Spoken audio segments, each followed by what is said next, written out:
Hey guys, welcome to SheKnowsArsenal. My name is Jessica. I'm your host. You can follow me on Twitter at JustinoTweets and at SheKnowsArsenal. Welcome guys to another show. This is going to be a little bit different because usually we'll do the news show, but I didn't do that today because I want to do something different, something a little bit more in depth on the transfer targets and our new signing Fabio Vieira. So yeah, we're going to do something a little bit different. I'm just noticing, like, even though it's blurry back there, it is not neat and tidy. So I need to clean that up. Like, I'm looking at it now, I'm like, that looks terrible. But beyond that, I'm happy to be here with you guys and to do something a little bit different. You guys know we like to do some more tactical shows here and there, and I think this is a really good time to do it. And yeah, so before I introduce my guest for today, I do want to thank, let me get the name up here, make sure I get it right. Craig FTL Gooner. He actually sent, FTL Gooner Craig.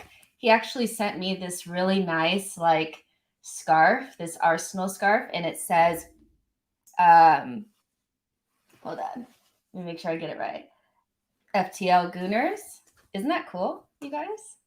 FTL Gooners, and then it says Gooners Under the Sun on the back. So thank you so much. I did receive it. It's awesome. It's everything I could have hoped for, and I look forward to wearing this when it's a little bit colder. So thank you so much. Let's go ahead and jump in. I'm going to bring in James now. Let's do this. Hey, James, how you doing? I'm good. How you doing? I'm good. I cannot complain. I'm excited about everybody's like, where's James? Like, he's here, guys. Here he is. Yeah, but I'm good. I can't complain. How are you doing? And after you say how you're doing, can you tell people kind of who you are, what you do, and all that kind of Yeah. stuff, just in case they've never seen you before? So, hi, I'm James. Thanks for having me, by the way. This is my She Knows Arsenal Mhm. debut, so I'm really looking forward to it. I'm on AFTV, and I sort of try to pretend I know what I'm talking about when it comes to tactics and stuff. I like to research. I like to look at the numbers in football. I like to try and pair my opinions with data and numbers and see what they're throwing up. So I'm fascinated by that side of the game. But first and foremost, I'm a big Arsenal fan. So I'm excited to talk about the signings. I'm excited to talk about what Arsenal are working on because if things have really heated up in the last week. And I think content creators in the Arsenal world are struggling to keep up. I know I am, from Rafinha to Martinez to Tielemans to Jesus. So this should be a really good show. Awesome. But you didn't mention your new channel. Do you want to tell people what they're Oh, going to find on your channel? I saw that I, you talked about it today.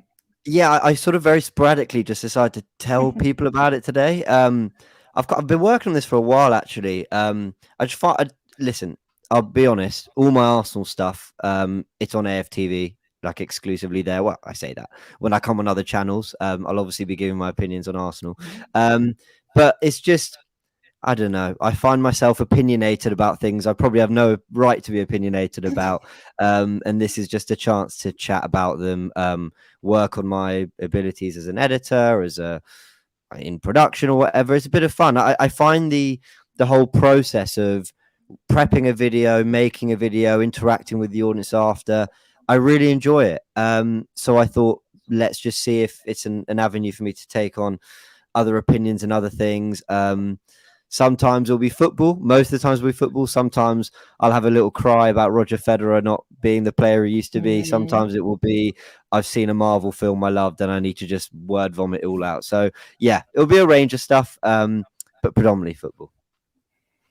Well, I'm sure it'll be great. You guys heard it here that James is going to have his own YouTube channel. So make sure that you guys follow him on Twitter. It's at James AFTV, right?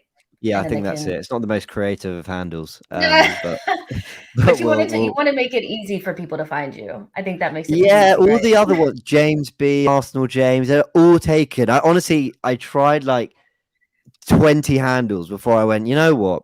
Um, People are only going to know because of AFTV, so we'll just chuck that in. Mm. So yeah, ciao to Jasper as well. He's poking at the Italian there, which I love. So can't wait for your Love Island opinions. Do you watch Love Island, Jess? Yeah, I try to, but I tried to watch it with the VPN and stuff, and it wasn't the same because like I kept getting cut out, and it was Right. bad. So I'm trying to keep up with it. They're starting to drip the episodes to us now, but yes, I do Okay. partake in a little bit of Love Island here and there. Oh, I'm So, hooked. I won't bore yeah. the audience with it, but I am every year. I'm hooked. To be fair, it's good fun. So yeah, big thanks for all the support, guys. I really appreciate it. Awesome. So let's go ahead and jump into more the tactical discussion surrounding Arsenal. So as I kind of told you backstage, what I wanted to do is kind of start macro and then get more in depth to the actual players. So just to kind of start off, I think there's kind of maybe a difference of opinion in the fan base around what Arteta's tactical acumen actually is. Some people think he's inept, and then others feel like he's a genius. Where do you kind of sit on that scale of Mikel Arteta as a tactician? Do you think that he's improved at his time at Arsenal? What are your thoughts on that? Ooh, what a question. I'll be honest. I mean, I sit somewhere in the middle. I don't think I've seen anything that suggests this guy's a genius who's revolutionizing football. But I definitely think he's a modern coach who's trying to adopt modern approaches. I think the thing I'd say about Arteta is I get called an Arteta lover, and then when I criticize him, it's why you're getting on Arteta's back. I think that's the nature of the game, right? The reality is I sit somewhere in between because I'm a classic fence sitter. There's clearly a talented coach, tactician, whatever it is you want to call it, in Arteta. You don't work as Pep Guardiola's assistant if you're not trusted, if you don't have ideas to bring to the table, if you're not able to carry out what he wants. So there's undoubtedly a very talented coach there, and some great minds in the game, feel that way. But there's a big difference between being a top coach and a top manager. And I think there have been certain things that have been managed in certain ways. And I think you can pick different points in time to almost reflect whether the decision he made was good or bad. Aubameyang. If we're able to get all the players we're in this summer and it's a happy camp, you're probably looking at the fact that he just forced Aubameyang out or forced Ozil out or whatever as a good thing. If you're looking at the fact that we missed out on top four and maybe Aubameyang's goals might have got us over the line, then that's another argument. So it's one of those things with Arteta. I still think we have a lot to learn about him. I completely respect anyone who's not got the time or patience to wait for that. I get it because Arsenal are a massive club and should be doing big things. And with the money we spent, maybe there should be a degree of semi-instant success or progress. But I do think there's a talented coach in Arteta. And his ideas are very clearly modeled off Pep Guardiola. Now, before everyone goes, "What, you're saying he's the next Guardiola?" No. I could model my tactics off Pep Guardiola, but I'd be absolutely useless at carrying them out. The guy is clearly inspired by him, clearly from the chinos on the track on the touchline to the fact he's worked with him to the type of football we play to some of the terminology used at times. He's clearly inspired by Pep Guardiola, and I don't necessarily see that as a bad thing. But what Pep's had to carry out what he wants to do tactically is perfect conditions and perfect resources. Now, I'm not taking anything away from Pep to do that, to play such a high level. 100 points a season, 90, 94, 97. You've got to have that environment. And he's got world-class players carrying out what he wants to do. So if we can give Arteta that, maybe we'll start to see. But he's got to, I think, get better at getting something out of this team when we don't have everything perfectly in place. And at the end of the season, we saw what can happen when you lose a Partey or a Tierney. Very long answer, apologies. But I think when it comes to Arteta, it kind of requires that. Yeah, I mean, if you're with Arteta, it's kind of like he's already spoken about how he wants two really good players in every single position, which kind of speaks to him wanting to have somewhat of like a mini Manchester City at Arsenal. But like you've already said, he doesn't have the same resources. And I think one of my biggest criticisms of him is not being able to work with what he has. I haven't necessarily, I know he's a good coach. Like I know that for sure. But like you Yeah. said, the management aspect of things is completely different. So we are learning. And it's a matter of like, it's not just the team's development, it's Arteta's development at the end of the day that we're kind of waiting on to kind of see if, it's going to take us in the right direction. But I think you summed it up kind of brilliantly there. Like, it feels like we should expect a little bit more of like an instant kind of improvement Yeah. with him. But he's so new that it's hard to actually, expect it.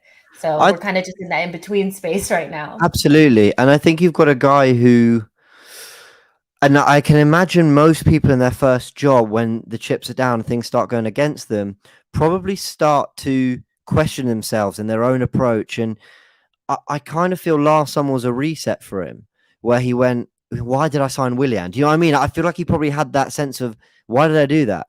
Or Aubameyang, where he maybe thought, this guy isn't quite the profile of striker I want, but I feel I've got to keep him because the fans want him, because he's such a great goal scorer.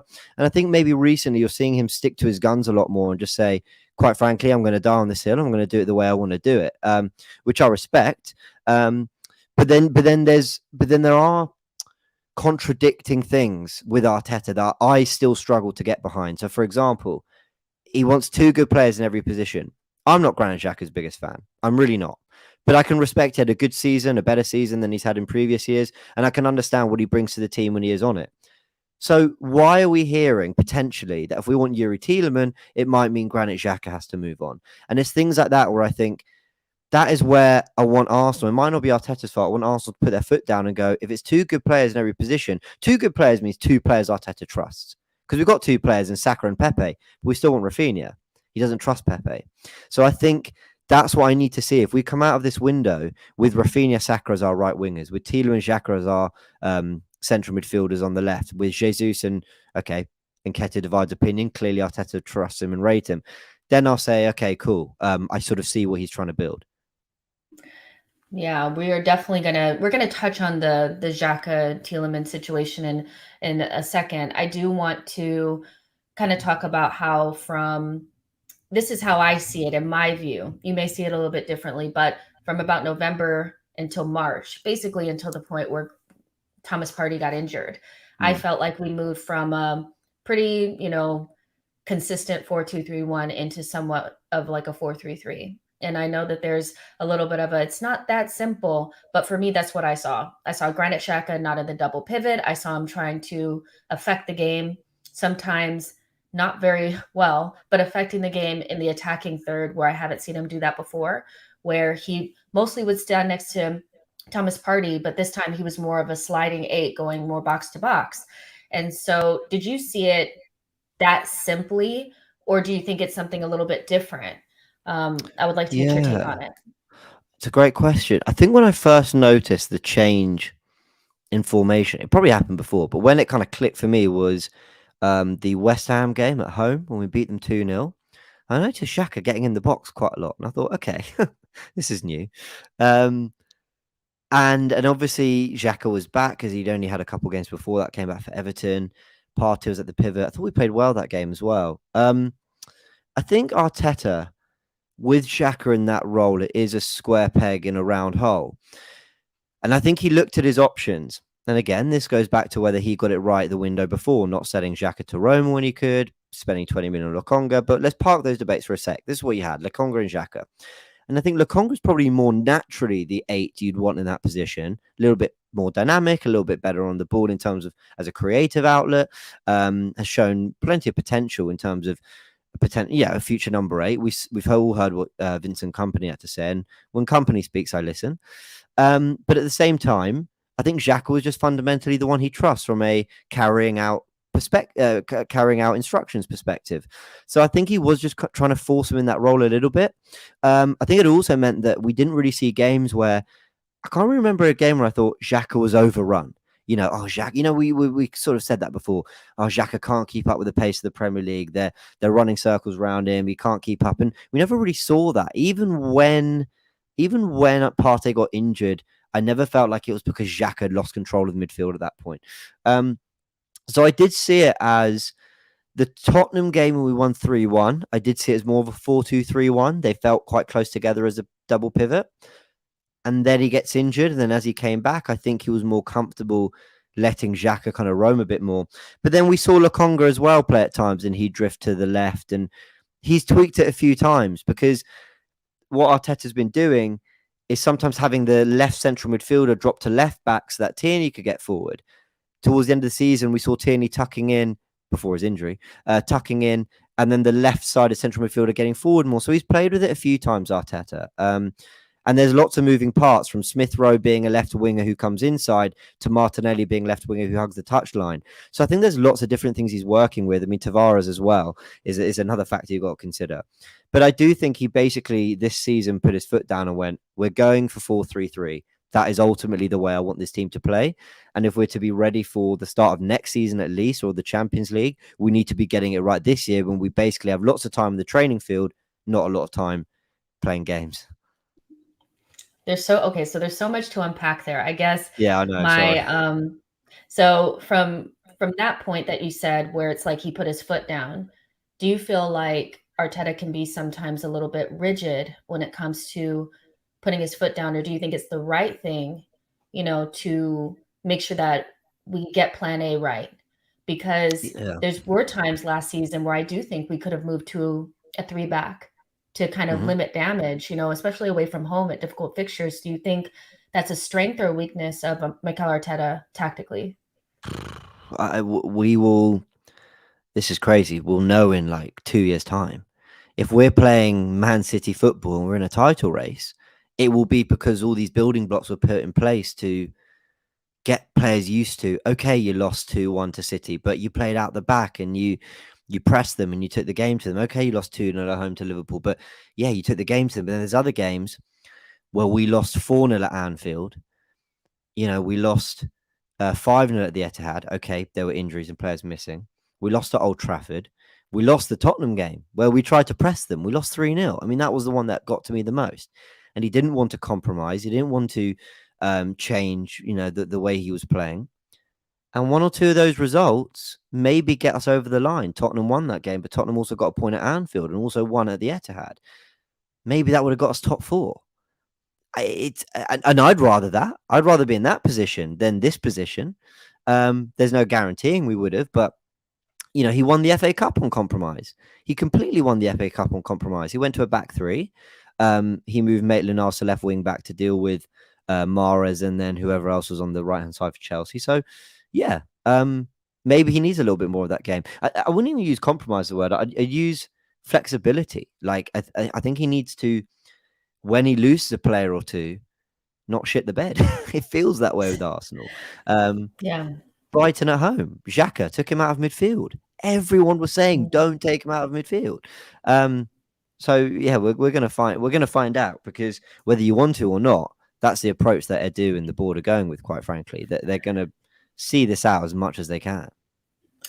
Yeah, and speaking of, taking one player out and things kind of falling apart, I do think that, this is a good opportunity to maybe talk about strengths and weaknesses of the way that we play. I think there's tons of positives to the way that we started to play, especially in our best period between November and March.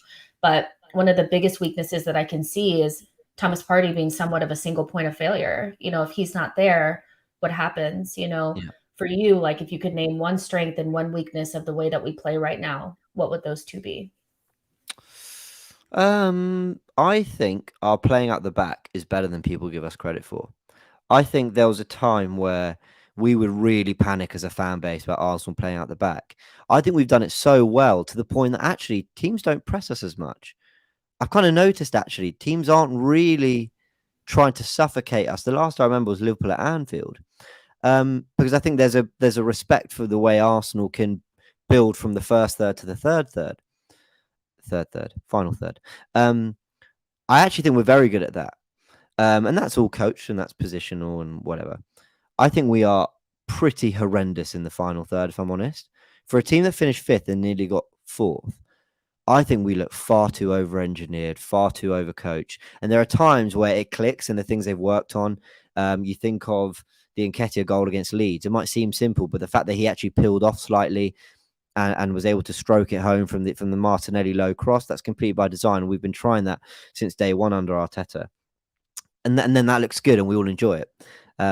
But that's definitely a weakness for us. We do not score enough goals. We do not have enough flexibility and rotation in our front three. We do not have enough goals from midfield and those particular central midfielders when they get in those pockets in the way that De Bruyne and Gundogan will exploit those spaces. Well, we don't. So strength, I think playing out the back, absolutely. I think we've improved. A weakness, we don't score enough goals. And the crucial thing is we don't often look like we're going to. With Brighton, you feel like you can add a top winger and a top striker, and they'll score another 15 goals next season. With Arsenal, it's not as much as that. It's a systematic thing as well, I think.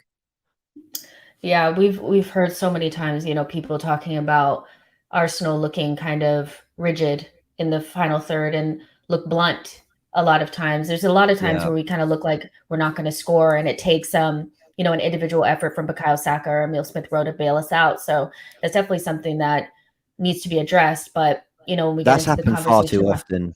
it Yeah, sorry happens to a cut you lot. there. Yeah, No, yeah. it's one of those things where it's a worry. And I think it when we've been figured out, it's been like very obvious that we've been figured out. And your whole game plan can't be Thomas Partey to Odegaard to Saka. It can't be. Which And that's is kind of what it felt like. Yeah, a lot of it Yeah. is. Or if it does go down the left, it's Martinelli. Can you please do something? That yeah, that has been frustrating to watch. And there's a great comment from One Nation says our transition from defense to attack is slow.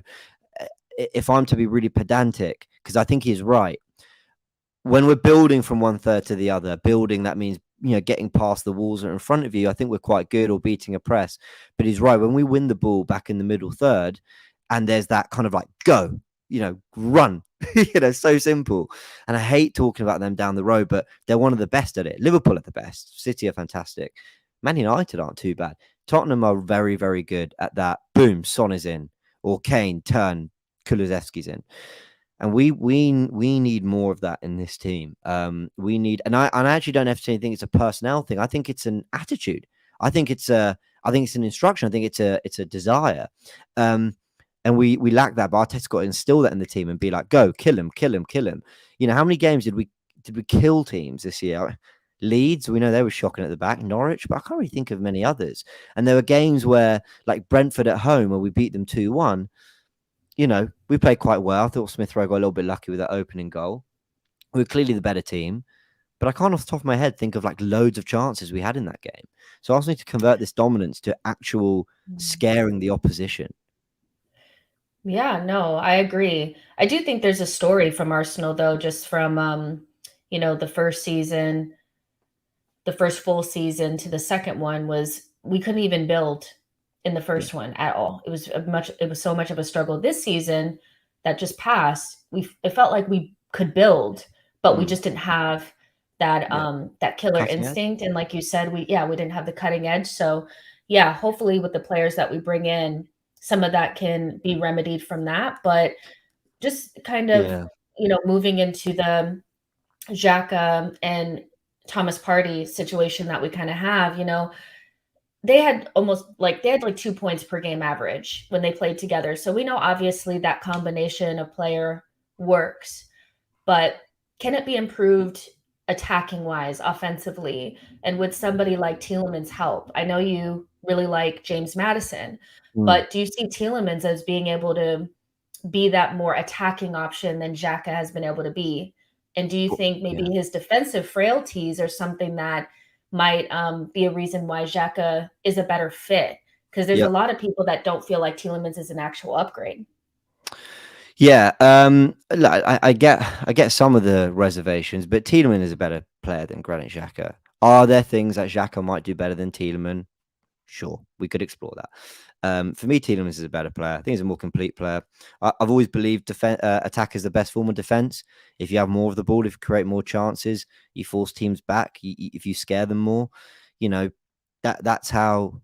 For me, that's how you win games. The best teams I've ever seen, whether it be the Man City Centurions, whether it be the Barcelona team from 09 to 2013-14. I was never watching them going, oh, look at that steal in midfield. Yeah, they pressed well. Of course, they defended well as a unit. That's all part of it.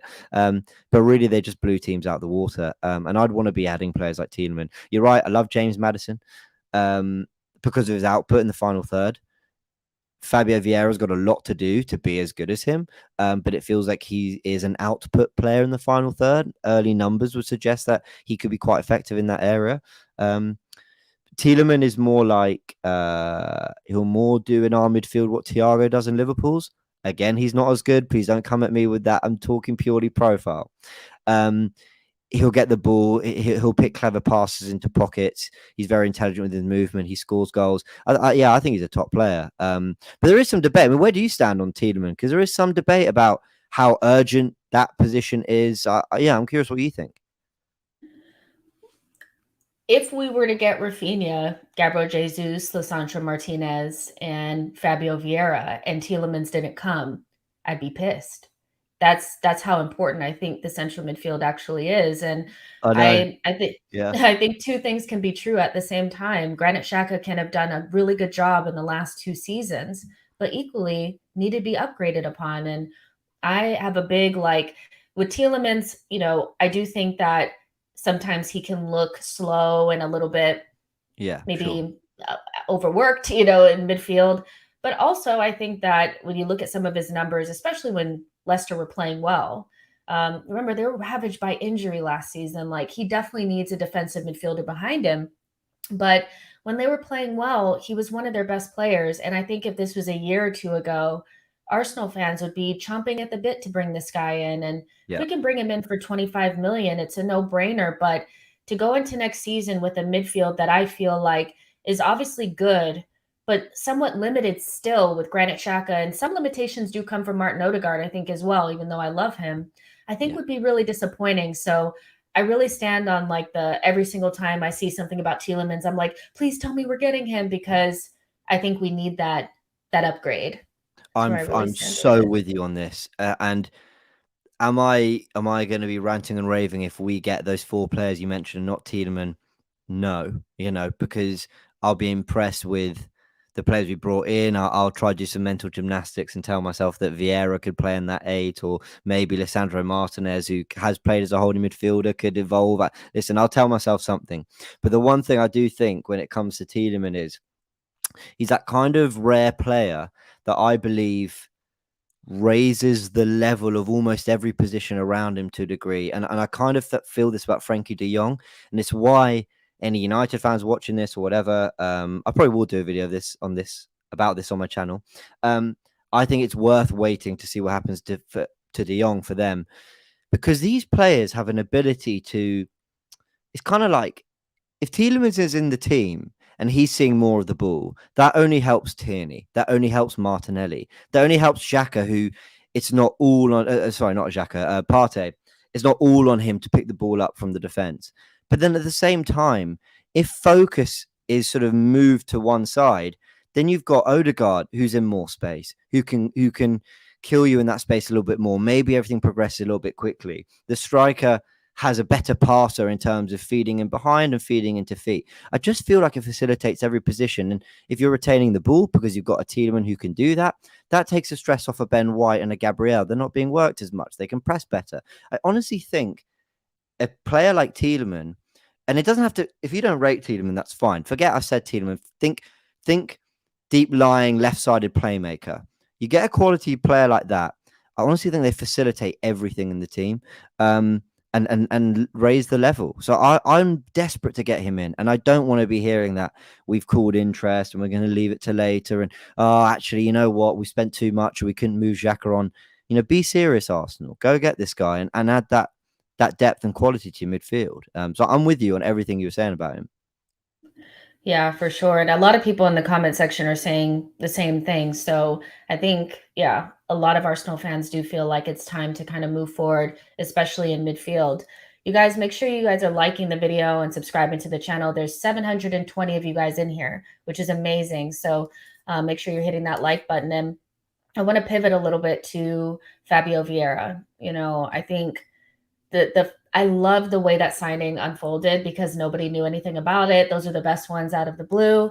And it seems like he's the type of player that Arteta and Edu were on the same page about how important it was to bring him in. And Edu said that there's no one in the squad with his characteristics, specifically around the box. What do you think he meant by that? I'm going to be honest. I don't really know. Because when I'm thinking, I mean, I was when the Vieira link came out, I actually I promise comment section I had actually heard of him. It was all Football Manager scouting and then watching videos, but I'd actually known about it for a couple of years. And I thought, this is weird. We're getting an Odegaard type player. I wonder why. I think he's a little bit more direct. He's got a little bit more output in the final third. And he mentioned that, actually, Edu. He mentioned his qualities in the final third, but did say you could liken him to Odegaard, but he kind of wanted to stress the final third thing. So cool. I got all that. But I think when he says we don't really have a player like him, I think in terms of creativity, Odegaard's meant to be that. So maybe they think he's a slightly more direct version, probably. And then if you're talking about the work he can do out wide, you have got Martinelli and Saka, who can be effective from those areas. I think with Vieira, and I did a breakdown on AFTV, I think it's, I don't know how to put it. It must be something to do with decision making. It must be just efficiency. I mean, he didn't have a lot of game time and he racked up really good numbers. And when I looked at his assists, there's a real variation to them, from little slip through balls to Luis Diaz earlier in the season, to cross into the box to Taremi, to even on the, out on the right side, showing a good right foot ball into the box, low cross, high cross. I think there's an unpredictability to him. And I think he's good at making the best of what he's got in the positions he gets into in the final third, whether it be down the right, left, or middle. So I don't really know what Edu means, because I think scattered around the squad, we've got that slightly spread out. But one player who can do a little bit of everything, yeah, I think that's probably true. I probably don't have that. So I'm excited about it. And if he means efficiency in the final third, then I do think I agree with that. I don't think we are the most efficient in the final third at all. And players help make that happen, obviously.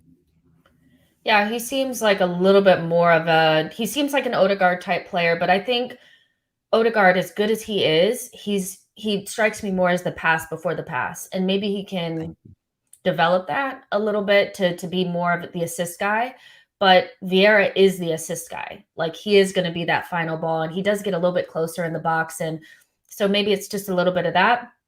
I do think we need as many creative players as possible. I don't think you can have too many, because the best Arsenal teams that I've ever seen have always had a lot of creative midfielders. And I don't see Man City complaining about having 6 creative players, so Yeah. I don't think we really need to be worried about that. But another question that kind of popped up, I think, especially with the news about Tielemans, maybe us cooling the interest, was,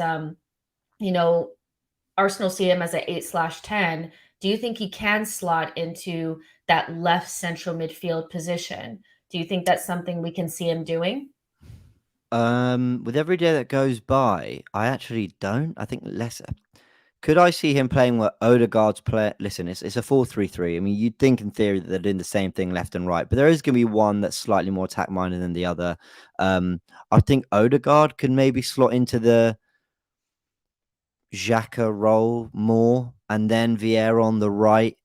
But it is a weird one. Like, I'm very excited for pre-season, and I hope we have a lot of players in so I can see how it's going to look roughly. But no, the more I think about it, the more I don't think he's a team. And listen, if you're playing a team that parks the bus for 90 minutes, could you chuck him in there? Absolutely.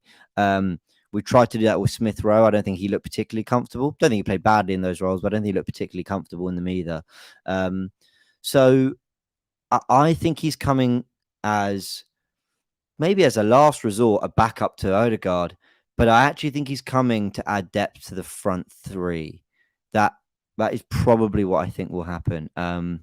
But a player that's versatile and can play across the midfield and front three, I think is only good, because Arsenal got predictable, especially as we started to really trim that squad in January and then players got injured. I think Arsenal became overwhelmingly predictable. You knew what we were going to do.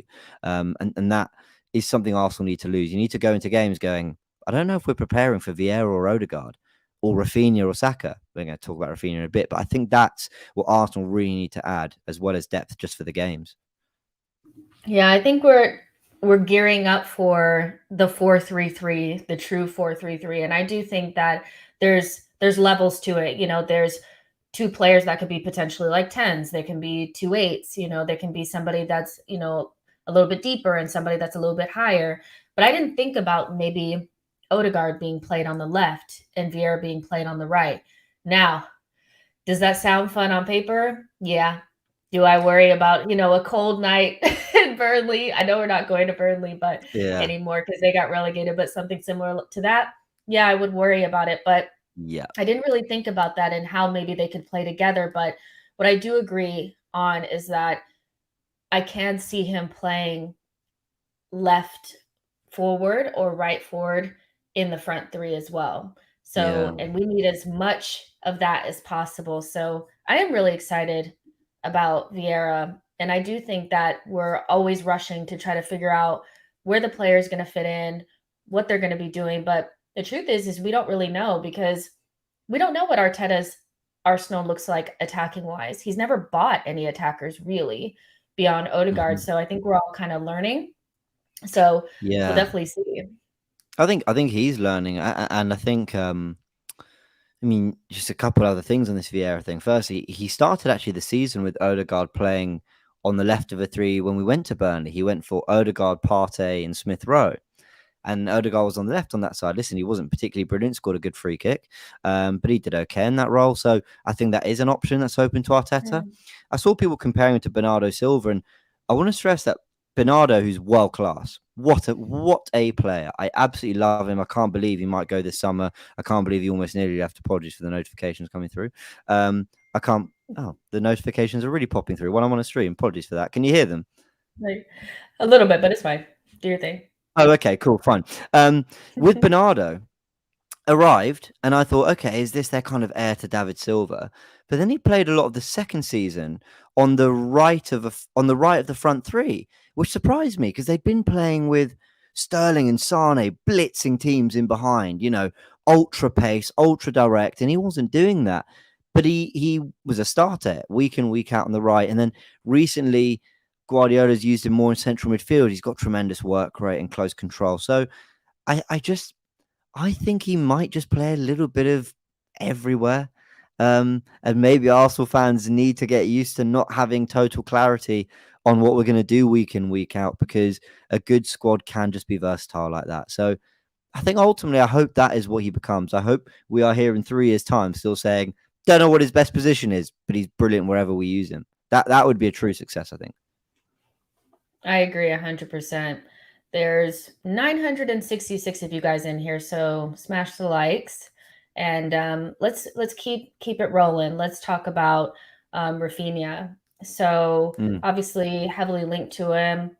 Is one of those transfers where I think it could run all the way up into the end of the transfer window because this is a top player, and we're not the only team interested in him. But I do find this to be somewhat of I think everybody pretty much rates Rafinha. I think there is a little bit of reluctance around how important this signing is because the midfield has not been sorted yet.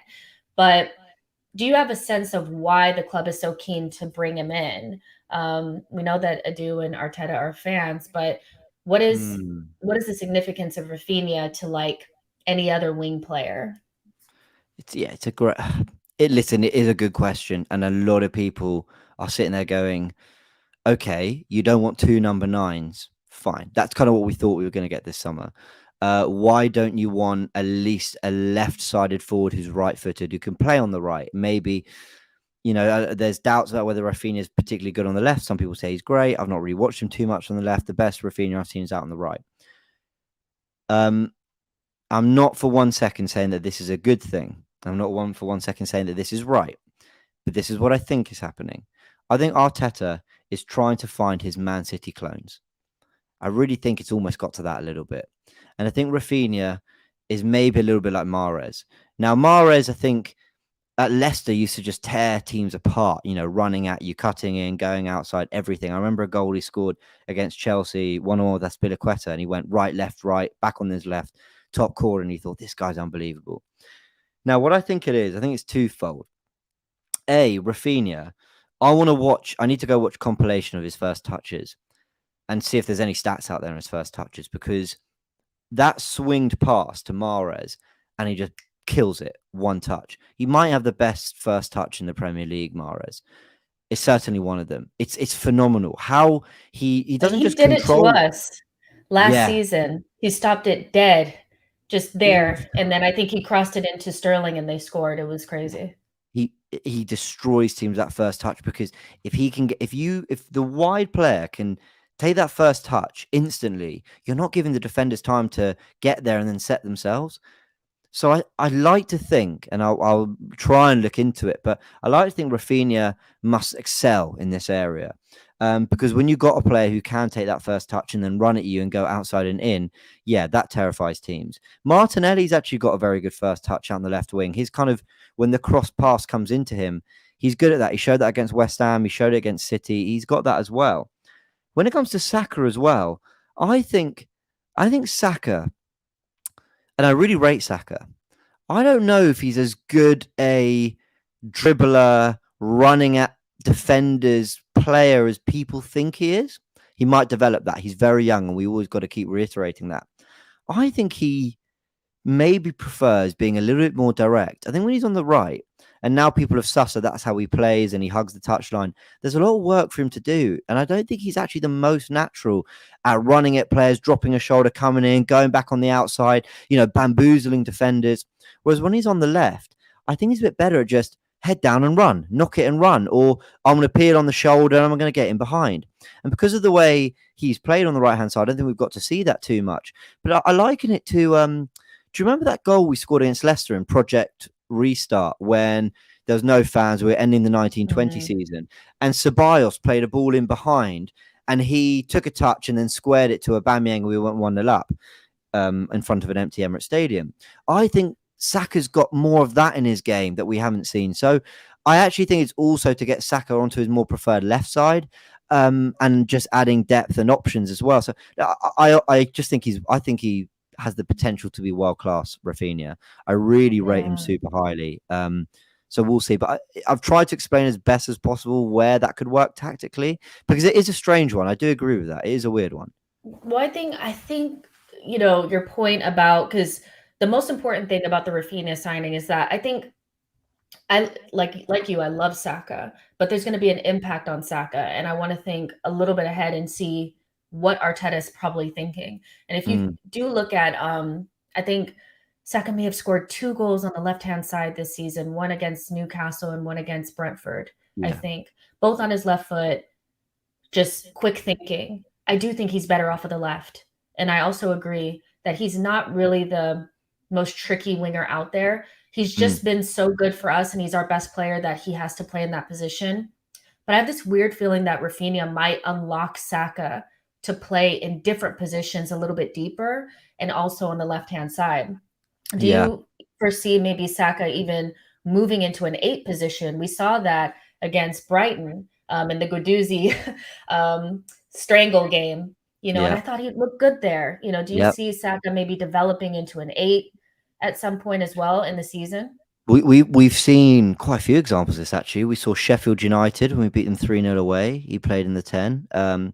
We saw him away at the Etihad when he was playing this hybrid kind of left wing back, but also came into midfield. So we have had evidence of it. I'm going to say we're probably not going to see much of that. But could he? Yeah, maybe. And I want to stress that I do think he's a very good right winger. I think, and he was our player of the season. I think he's a terrific young player. I love him. And he's kind of excelled in any position he's been asked to play in.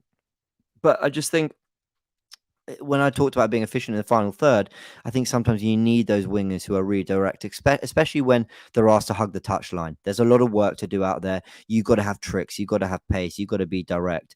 And I think that comes to him more natural on the left. But yeah, central midfield or left 8. I mean, yeah, maybe. I have my doubts. But I think we're going to learn again more about Saka over the coming years in his best position. And the world's his oyster. I mean, he's got terrific potential. I'm very excited for him. Ayathathuka, thank you so much for your super chat. I do really appreciate it. Basically, you're saying, I don't know if I have a bad feeling about Liverpool making a bid for Saka with the Mo Salah contract situation and Mane leaving. Do you have any reservations about that right now? Because I mean, they clearly have some sort of situation on the right hand side. We're going for Rafinha, but Saka is not quite signed a new deal. Do you anticipate that being an issue this summer? I don't personally. I don't think it'll be this summer. I think once the window ends, I think there's going to be 3 big conversations: Saka, Martinelli, Saliba. Those contracts, that is going to be sign the thing, do this, do that, sign on, Yeah. please. We love you. Every conversation, every day. Will they commit their future? Are Arsenal going to give them what they want? That is, and I just foresee it, and it's going to bore me, and I'm going to hate it. But it's absolutely going to be a conversation. I don't think this summer it will be, unless something really kind of last minute comes up. I mean, I'm kind of yet to find many people who don't rate Rafinha. I'd wonder why. What are we going to charge for a Saka today? We'd probably want 80 million more. I'm not saying he's worth that. That's what Arsenal would want for him. And there's Mm-hmm. other options for less that could reach that level, might be at that level or whatever. So I just don't see that being a situation for Arsenal this summer. But I'll also add, I worry more about Martinelli. I Stop. think I know. I think he's the one. Not saying he's not committed, ultra committed, love him. I I still don't hate me. I still think he's got slightly higher ceiling. Both fantastic players with fantastic potential. I think Martinelli has just got this bit of stardust about him. Um, Saka has it too. But I think he's the one. The way Klopp speaks about him, the performances he's Mm-hmm. putting against Liverpool, he's not a hail ender. He loves the club and he's committed, but there's not that element. So I worry Mm-hmm. more about Martinelli and where he could go, if I'm really honest. But not to this summer. I'm not worrying about it this summer. And if I'm wrong, I apologize to everyone who I've given false hope to. Yeah, I Are mean, you I think worried? we're in that. I mean, no, not about Saka. I think he signs a new deal now. Whether what kind of deal it is, I don't know. I've kind of spoken about it being maybe somewhat of a Grealish type of situation, um, where it has a release clause in it. But am I afraid? No. With Martinelli, he can say all day long that he wants to stay here for the rest of his career. We've seen that before, so it's all about how competitive Arsenal are, and who comes in for him, and whether or not the club feel like it's a good time to cash in on somebody like him. But I have this weird feeling that Martinelli's going to have a breakout World Cup. I think he'll get Mhm. some playing time and really show his quality. I know Brazil have so many good players, but Martinelli just does this thing when it's big games, like he just shows up and he's special. So I kind Yeah. of do agree with you that like he's there and he's going to be that guy. And I have to be honest, like, and I know people won't like it, but when I think about the idea of having Rafinha in the team, I also dream about that Brazilian front three and what that might Yeah. look like. Yeah, that would So be special. I want Arsenal fans though to don't ever be happy if we sell a Martinelli or a Saka. Don't, because A, they're fantastic players. We don't want to lose them. And B, um, who trust this ownership and board yet to actually then mhm, go and replace them adequately. But what I would say is a mark of a club that is really doing their business properly is going, can't do anything about this guy. He's off. Sure, maybe they didn't want to sign the contract, maybe they didn't believe, whatever. But you move them on and you replace them properly. You use that money wisely. You go again. And the best example that's used time and time again is Coutinho going. And I know they already had Mane and Salah, but they knew they were getting that money in. And they reinvested well. And I just think that's what I think Arsenal need to be. I guess what I'm trying to say is we have assets now. And it's not nice to talk about them as assets. They're human beings and players, but mhm, we have players that there was a point where I looked at our squad and I thought, who the hell is buying anyone from me? Even our better players were aging and out of contract soon. So mhm. who is buying any of our players? And I'm glad that we seem to be past that part at least. Yeah, it's definitely we're still a ways away from feeling like we're this well-run club. And if we were to sell one of our better youngsters, like what would that look like? How we reinvest? So of course I'm looking forward to the next season with all of them still being here, but it's Mm, definitely something that I think we need to think about, for the future. Let's move into Gabriel Jesus. This is, yeah. I think, the most, I mean, obviously the other two were really interesting, but I want to get your take on the conundrum of, Gabriel Jesus underperforming his XG. That's something that a lot of people talk about. He's one of, for me, he has really good underlying metrics. He's Mm, somebody that kind of performs well, in terms of the statistics on the underlying side. But do yeah. you worry about the lack of goals in comparison to the XG that he should be getting? Is it a matter of like he just needs a change of scenery, or is he just the kind of guy that's not going to score as many goals as you probably should be? I'll be very upfront with everyone. When I do kind of breakdowns on AFTV or I come on these shows, I try and be frank and really look at the whole situation. I think when a player like Gabriel Jesus is available, I just get excited about it. I mean, brilliant. What a player. But yeah, you stop and you put your critical thinking hat on, and I do I see him firing us to a win at the Etihad or a win at Anfield in the way sorry to say him, in the way I've seen Kane do it? No. But then are there players out there with all the business we need to do who are going to come in and guaranteed do that? Osimhen looks a top player. Let's say we forked out 90 million on him this summer. Are we convinced he'll do that? Now, some players might watch Napoli, some fans might watch Napoli week in, week out, and will reply in this chat and go, yes, he can do that. But there's even doubts from the Liverpool side, and not some Liverpool fans have heard about whether even Nunes is that guy for the money they spent. So it's really hard to get a real deal for a striker. I think with Jesus, where I do feel we're in safe hands is he can play multiple positions.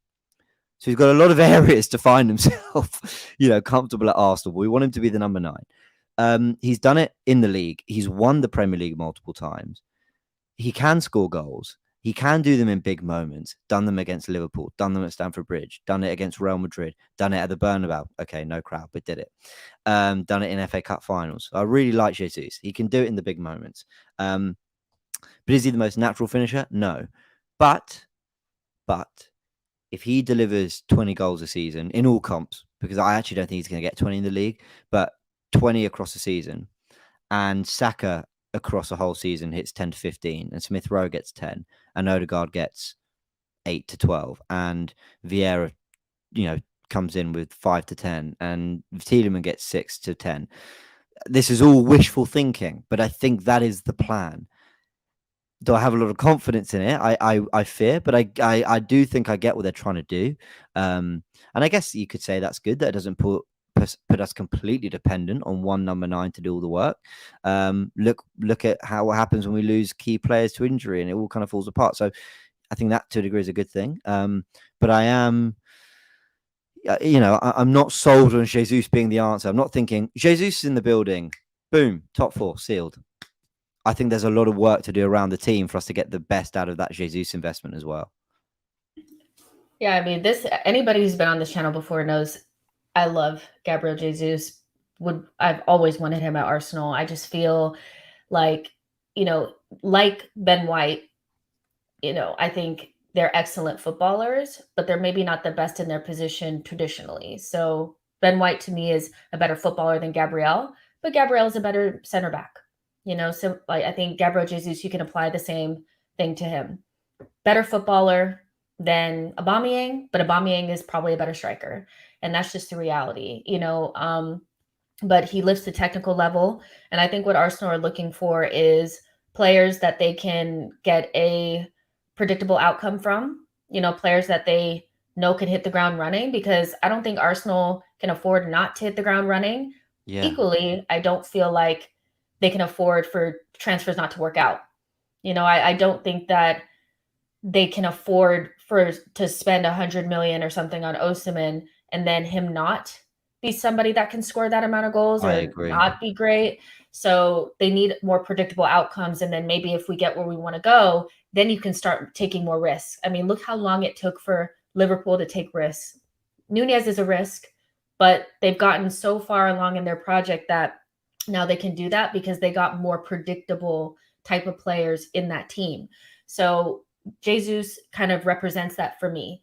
Will he be maybe underwhelming in terms of goals? Probably, because we're used to somebody like Aubameyang who's going to score those 25 goals, golden boot dude, but he's probably not going to be that. And, I think people just have to come to grips with that. But I still think he's a really good player and he improves us quite a bit. Yeah, I go ahead. Yeah, I really like the player. Yeah, I agree. I think he does improve us. Yeah, I think you've summed it up perfectly. You're right. Is there sort of better natural goal scorers out there? Maybe even one we had. But how football's become so much about systems and, James Milner's a good player, by the way. He's always been a good player. but he looks a Mm, great player under Klopp, because mold of the system. He's there. He knows his role and everything around him ticks. And I hope as Jesus comes in and fits into what it is we're trying to do. But it does require everything else to be done around him. So yeah, it's a big window. It's a really, this is every window's big, but this feels like the culmination of what Arteta's been working towards, and he kind of needs to get the window he wants and like 5 wins on the bounce at the start of the season. yeah. For people to go, I get it.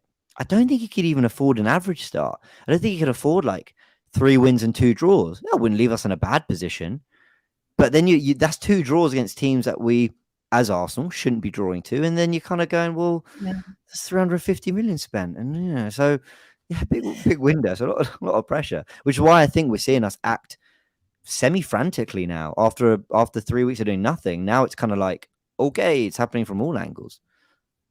Yeah, for sure. Like, I agree. There's a lot of pressure on it, but I kind of like the pressure because I think we'll get the answers to whatever questions we have surrounding, the manager and things like that. But one of the most impressive parts of Gabriel Jesus's game is his pressing.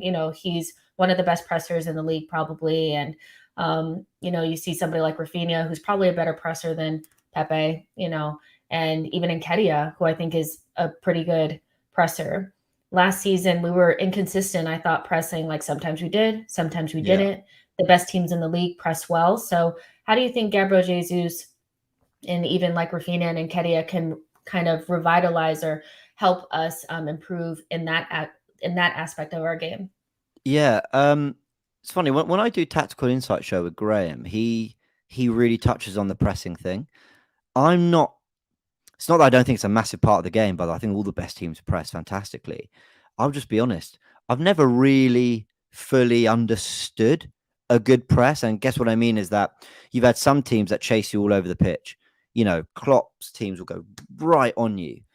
There are other teams that press areas very well. I don't even know if that's the right terminology. I guess they block the right lanes and they'll kind of very strategically squeeze you into areas and you're suddenly going, I've got nowhere to go. I'll go long and the centre back sweeps up. So I've never really understood that side and the different kind of intricacies of a good press. But what I do know, he works incredibly hard. He runs around a lot. He puts himself about. He's not the tallest, but he doesn't shirk a physical challenge.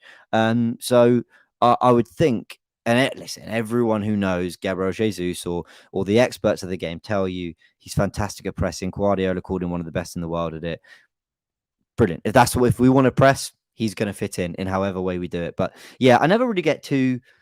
If I see Arsenal nearer to the goal we want to score, I'm happy. I know that's the most basic, useless analysis you're going to get from me, probably ever. But it's kind of just the way if I look at us, if I look at teams struggling to play out from their half, then I'm encouraged by what Arsenal are doing. I think Jesus can fit into that really well.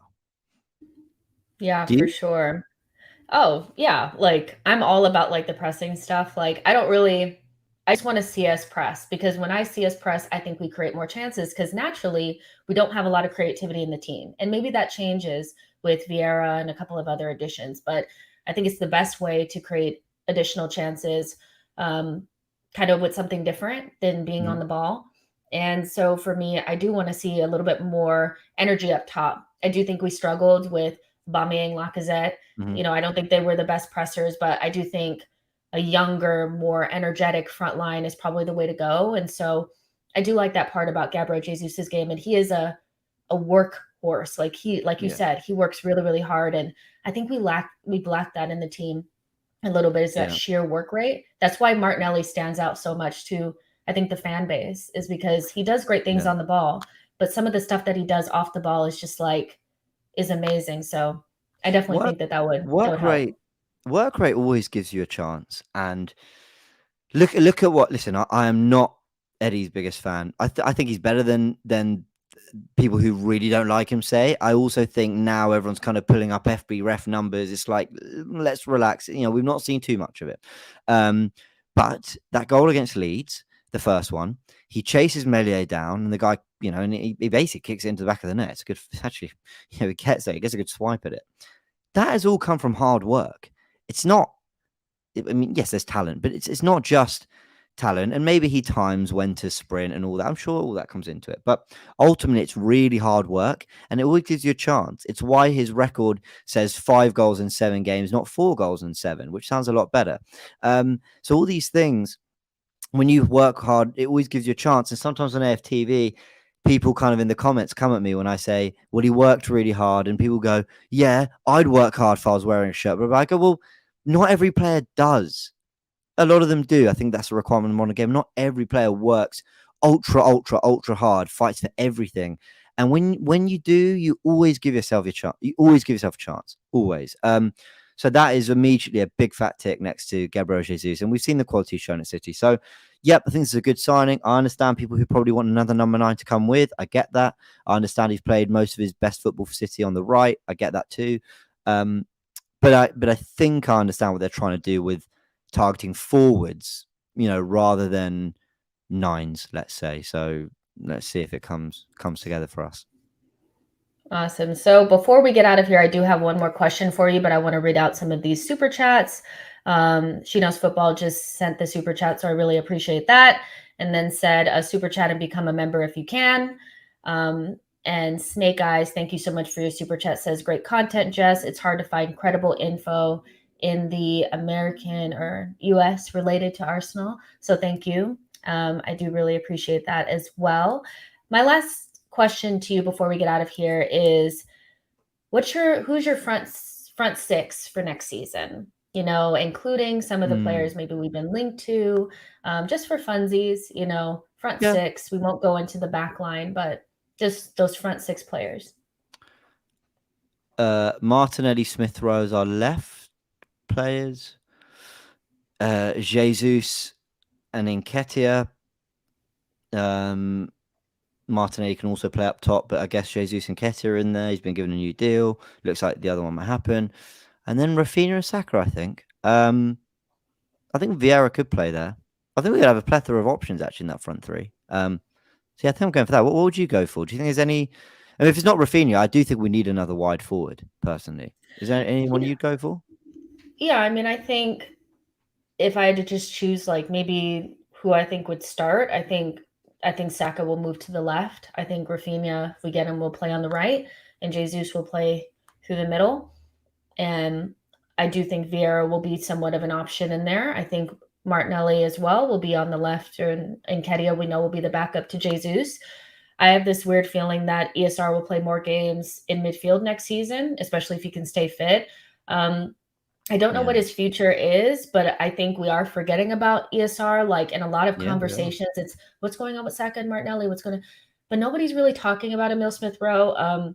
I think his fitness was frustrating last season, but he also has a very high ceiling. So that's kind of what I see happening, something like that. But yeah, and even maybe Odegaard off to the right. Maybe if we get desperate, because he also played there for Sociedad, and I thought he did a good job there as well. So yeah. I think the problem with Odegaard, and I love Odegaard, but there's one thing I really have on him is, I don't know if he's always the bravest in terms of that pass or that, like, driving into space. That's the one thing I want to see him, and maybe that comes with having top creators and players around him. But I want to see him be the difference maker a little bit more. But yeah, maybe we might see him in the front 3. We'll see.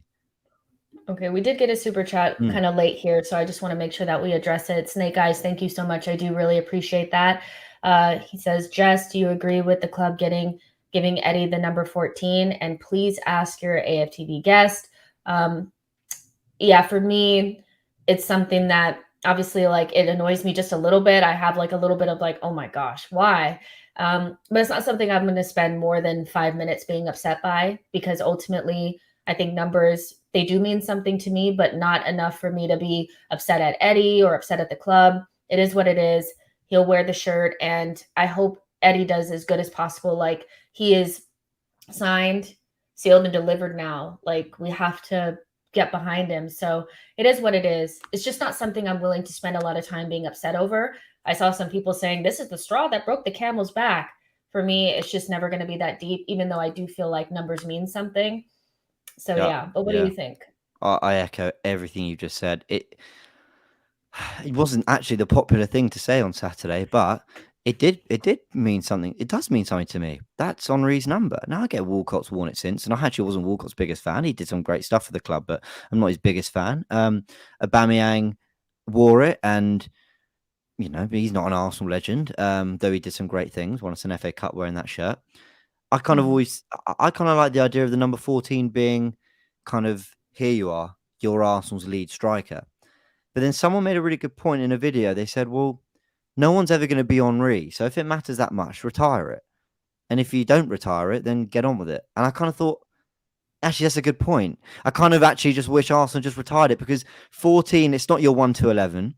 And it's not a number that is massively renowned elsewhere. I mean, maybe there's other clubs, you guys remind me, but it's a big number at Arsenal. It's the king's number. So maybe we should have just retired it. Maybe we should have just packed it away and said there'll never be another Henri and another number 14 like it. So maybe that would have been the way to go. But yes, I will be honest. I have a special feeling towards that number, but I haven't thought of it once outside of a stream or a conversation at work or a chat with my family about it. And I wish Eddie all the best. Do I have my doubts? Of course I do, but full support, full backing. Go do that number proud. And I'm sure he won't be through lack of trying. He'll give his all. He always does. Yeah, I agree with everything you just said. And haven't thought about it that much since it happened, to be honest. So I guess it doesn't mean that much to me. But you guys, let's go ahead and wrap it up here, because it's been like an hour and 10 minutes. Nice little show. I think we did a good job. The I've comment enjoyed section it. Thank you very much for having me. Yeah, of course, no problem. Hopefully, we can get you back on the show at some point. Absolutely. Make sure you guys like the video and subscribe to the channel before you go. There's about 1,100 of you guys in here. Really appreciate all your support. And James, before we bounce, let everybody know where they can find you. So I'm on AFTV. So the handles are something like James AFTV or AFTV James, and not the most clever. I'm going to be doing other stuff on a YouTube channel, but I'll be honest, I only kind of told people about it today. I think the name is James B, but I don't really know I actually don't really know how to share YouTube account, so don't worry about that. You'll see me absolutely flogging it on socials. But that's pretty much it. AFTV for Arsenal stuff, it will be pretty much exclusively there. So I enjoyed that. So yeah, thanks for having me, and thanks to the comments. It's been good fun. Awesome. You guys know where to find me. Justino tweets and at SheKnowsArsenal on Twitter. Make sure you guys subscribe. We'll be back for another daily download tomorrow around 6:30 p.m. UK time to kind of wrap up everything about transfers. Hopefully we learned something about Gabriel Jesus and Rafinha that's positive. And see you guys tomorrow. Bye, y'all.